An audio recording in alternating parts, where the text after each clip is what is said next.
We are back talking about the John Gotti, Donald Trump link.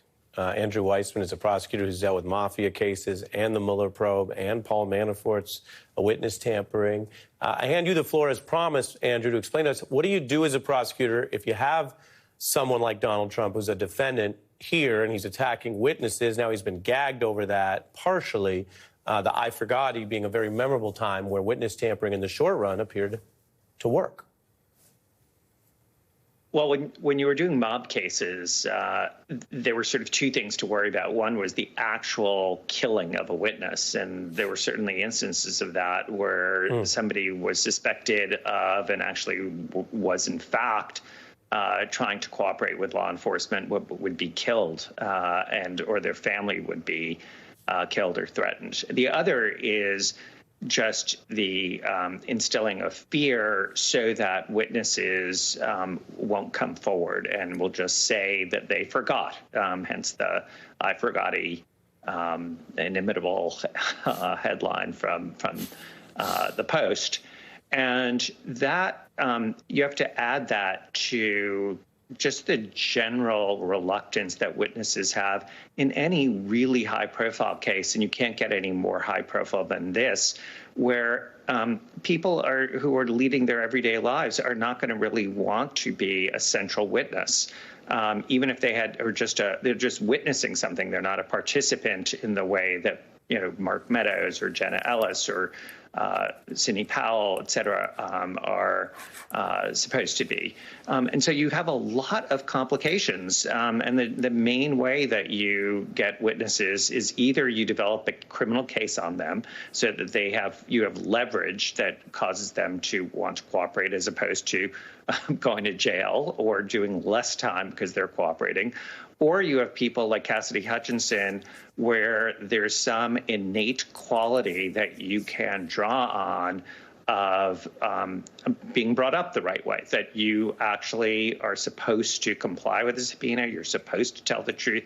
And so those are the two sort of tools that you have in a case like this to try and counteract what Donald Trump is doing. Obviously, gag orders can be useful because what it looks like is that judges are very concerned about the use of violence by people who are inspired by that language, and just the general intimidation factor that comes from being called out. I'm very reminded by the poll workers in Georgia who talked about and testified about, let me just tell you what it's like to be attacked by the president of the United States. I mean, something that is just, as we're sitting here, it always still seems just unimaginable when you have somebody who is the leader of the free world doing that. Yeah, and with Gotti and some of those cases, they have secret tapes. Here, the threats, many of them are in public, but that's precisely because of the type of influence that Donald Trump has. And so that, in a sense, is a novel or at least somewhat different challenge for folks. Yep. I have about 30 seconds left. I don't know if you're the Forrest Gump of the legal profession, Andrew, but when we invited you on tonight, it was to discuss all of this. Thank you. We didn't know until we went on the air that you were one of the supervising prosecutors of the ultimate case against the aforementioned Jordan Belfort, played by Leonardo DiCaprio, mentioned for other reasons earlier in the program. Anything you want to share about that? Yeah, we were doing a sweep of when the mob started infiltrating Wall Street. There were cases such as Stratton Oakmont and Hanover Sterling, where we prosecuted, scores and scores of people. I think the comment from your prior guest about the fact that there were so many people who were enablers is, I think, the really key point there. You will always have people like a Jordan Belfort or Stanley Porish or a Bobby Cottagio. These were all sort of people who led these penny stock chop shops, essentially for defrauding people.